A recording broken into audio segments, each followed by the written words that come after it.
అందరికీ నమస్కారం. ఈరోజు మన టాపిక్ చాలా ఇంట్రెస్టింగ్.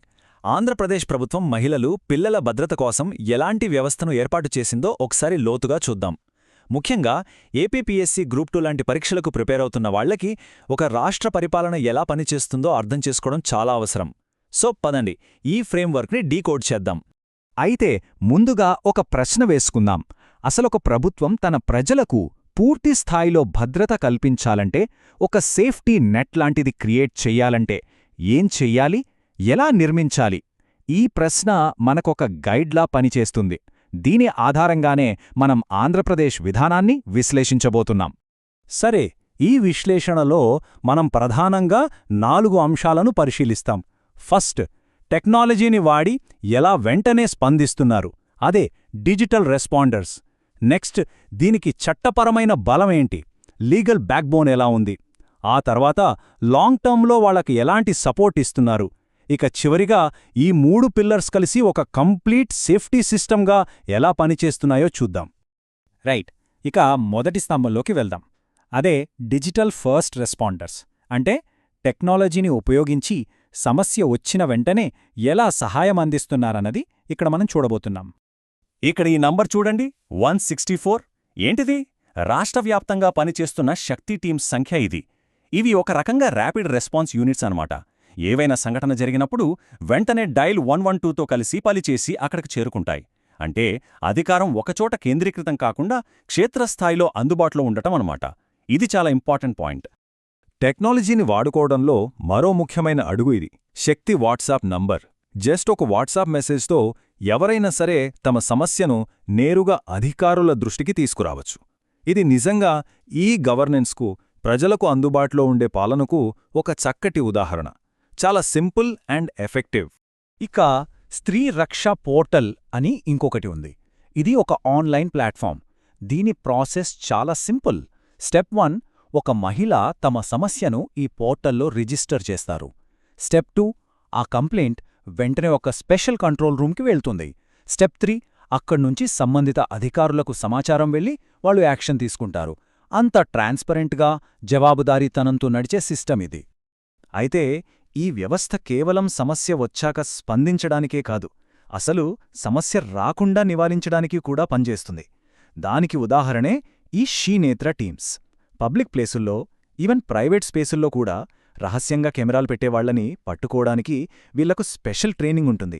అంటే రియాక్టివ్గా కాకుండా ప్రోయాక్టివ్గా పనిచేయడం అన్నమాట. ఇది చాలా కీలకం.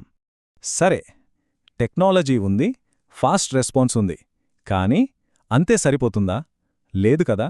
వీటన్నింటికీ ఒక బలమైన చట్టపరమైన పునాది ఉండాలి. అందుకే ఇప్పుడు మనం రెండో స్తంభం అంటే లీగల్ బ్యాక్బోన్ గురించి మాట్లాడుకుందాం. న్యాయం, జవాబుదారీతనం ఎలా నిర్ధారిస్తున్నారో చూద్దాం. ఈ లీగల్ ఫ్రేమ్వర్క్లో అత్యంత కీలకమైనది ఏపీ దిశా చట్టం.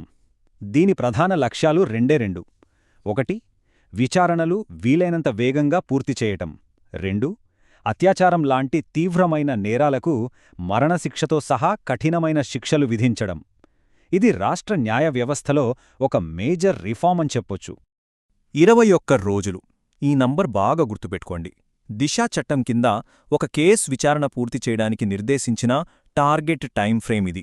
స్పీడీ జస్టిస్ అంటే వేగవంతమైన న్యాయం అనేది ఈ చట్టం యొక్క ప్రధాన హామీ. ఎగ్జామ్ పాయింట్ ఆఫ్ వ్యూలో ఇది చాలా ఇంపార్టెంట్.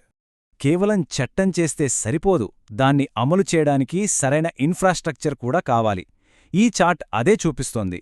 మహిళల, పిల్లల కేసుల కోసం స్పెషలైజ్డ్ వ్యవస్థను ఎలా ఏర్పాటు చేశారంటే 18 అప్గ్రేడ్ చేసిన మహిళా పోలీస్ స్టేషన్లు, మహిళల కేసుల కోసమే ప్రత్యేకంగా 13 కోర్టులు, ఇక 12 పోక్సో కోర్టులు ఉన్నాయి. పోక్సో అంటే పిల్లలపై లైంగిక దాడుల నుంచి రక్షణ చట్టం. సో ఈ కేసుల విచారణకు ప్రత్యేకమైన కోర్టులు ఏర్పాటు చేశారన్నమాట. కోర్టులతో పాటు బాధితులకు సపోర్ట్ ఇచ్చే వ్యవస్థలు కూడా ఉన్నాయి. ఇందులో ఒకటి 1 స్టాప్ సెంటర్స్. రాష్ట్రవ్యాప్తంగా 26 ఉన్నాయి. ఇక్కడ బాధితులకు మెడికల్, లీగల్, కౌన్సిలింగ్ ఇలా అన్ని రకాల సహాయం ఒకే చోట దొరుకుతుంది. ఇంకో ముఖ్యమైన విషయం women and children offenders registry. అంటే మహిళలు, పిల్లలపై నేరాలు చేసిన వాళ్ల వివరాలతో ఒక పబ్లిక్ డేటాబేస్ మెయింటైన్ చేయడం. దీనివల్ల నిఘా పెట్టడం, నేరాలు మళ్లీ జరగకుండా చూడటం సులభమవుతుంది. ఓకే, తక్షణ స్పందన చూశాం, చట్టపరమైన ఫ్రేమ్వర్క్ చూశాం. ఇప్పుడు మూడవ, చాలా ముఖ్యమైన స్తంభం గురించి మాట్లాడుకుందాం. అదే సంక్షేమ మద్దతు. అంటే షార్ట్ టర్మ్ సొల్యూషన్స్ కాకుండా మహిళలను, పిల్లలను లాంగ్ టర్మ్లో సామాజికంగా, ఆర్థికంగా ఎలా శక్తిమంతుల్ని చేస్తున్నారనేది ఇక్కడ చూస్తాం. ఈ అమౌంట్ చూడండి, 75,000 రూపాయలు. ఇది వైఎస్సార్ చేయూతా పథకం కింద 45 నుంచి 60 ఏళ్ల మధ్య వయసున్న అర్హులైన మహిళలకు 4 ఏళ్లలో అందించే ఆర్థిక సహాయం. ఇది కేవలం డబ్బు ఇవ్వడం కాదు, వాళ్ల కాళ్లమీద వాళ్లు నిలబడటానికి, ఆర్థికంగా స్వాతంత్రం పొందడానికి ప్రభుత్వం చేస్తున్న ఒక పెట్టుబడి. సోషల్ ఎంపవర్మెంట్కి ఇది చాలా హెల్ప్ అవుతుంది. ఇక్కడ కొన్ని ఇతర ముఖ్యమైన సంక్షేమ పథకాలను చూద్దాం. తల్లికి వందనం పథకం ద్వారా పిల్లల చదువుల కోసం తల్లులకు ఏటా 15,000 రూపాయలిస్తున్నారు. ఆడబిడ్డ నిధి కింద మహిళలకు నెలకి 1,500 రూపాయల ఆర్థిక సహాయం. ఇక బాలికల సంరక్షణ పథకం ద్వారా వాళ్ల ఎదుగుదలకు, వివక్షను అరికట్టడానికి నేరుగా పెట్టుబడి పెడుతున్నారు. వీటితోపాటు మహిళలందరికీ ఆర్టీసీ బస్సుల్లో ఉచిత ప్రయాణం కల్పించడం వల్ల వాళ్ల మూవ్మెంటు, ఆర్థిక కార్యకలాపాల్లో భాగస్వామ్యం పెరుగుతుంది. ప్రత్యేకంగా పిల్లల సంరక్షణ కోసం మిషన్ వాత్సల్య అనే కార్యక్రమం అమలవుతోంది. ఇది కేంద్ర ప్రభుత్వ పథకం, రాష్ట్రాలు దీన్ని అమలు చేస్తాయి. దీని కింద జిల్లా స్థాయిలో చైల్డ్ ప్రొటెక్షన్ యూనిట్స్ ఉంటాయి. ఇవి దత్తత, ఫోస్టర్ కేర్, ఇంకా బాల్య వివాహాలను నివారించడం లాంటి అంశాలను చూసుకుంటాయి. చాలా కాంప్రహెన్సివ్ ప్రోగ్రామ్ ఇది. సరే, ఇప్పటిదాకా మనం 3 పిల్లర్స్ని విడివిడిగా చూసాం: డిజిటల్, లీగల్, వెల్ఫేర్. ఇప్పుడు వీటన్నిటినీ కలిపి చూద్దాం. ఇవన్నీ కలిసి ఒక కంప్లీట్ సేఫ్టీ నెట్గా, ఒక బహుళస్థాయి భద్రతా వ్యవస్థగా ఎలా పనిచేస్తున్నాయో అర్థం చేసుకుందాం. సింపుల్గా చెప్పాలంటే ఈ 3 స్తంభాలు ఒకదానికొకటి సపోర్ట్ చేసుకుంటాయి. పిల్లర్ 1 అంటే డిజిటల్ వ్యవస్థ, తక్షణ సహాయాన్ని అందిస్తుంది, ఇమ్మీడియట్ రెస్పాన్స్. పిల్లర్ 2 అంటే చట్టపరమైన వ్యవస్థ, న్యాయం జరిగేలా చూస్తుంది, జవాబుదారీతనాన్ని క్రియేట్ చేస్తుంది. ఇక పిల్లర్ 3 సంక్షేమ వ్యవస్థ, వాళ్ళని లాంగ్ టర్మ్లో బలంగా తయారుచేస్తుంది. ఒకటి ఇమ్మీడియట్ రిలీఫ్, రెండోది జస్టిస్, మూడోది ఎంపవర్మెంట్. ఈ 3 కలిస్తేనే పూర్తి రక్షణ సాధ్యం. ఈ కొటేషన్ ఈ మొత్తం విశ్లేషణకు సారాంశం లాంటిది. ఒక సమగ్ర ఫ్రేమ్వర్క్ అంటే కేవలం కొన్ని పథకాల జాబితా కాదు, అది రక్షణ, న్యాయం, సాధికారత, ఈ మూడింటిని కలిపే ఒక అనుసంధానిత వ్యవస్థ.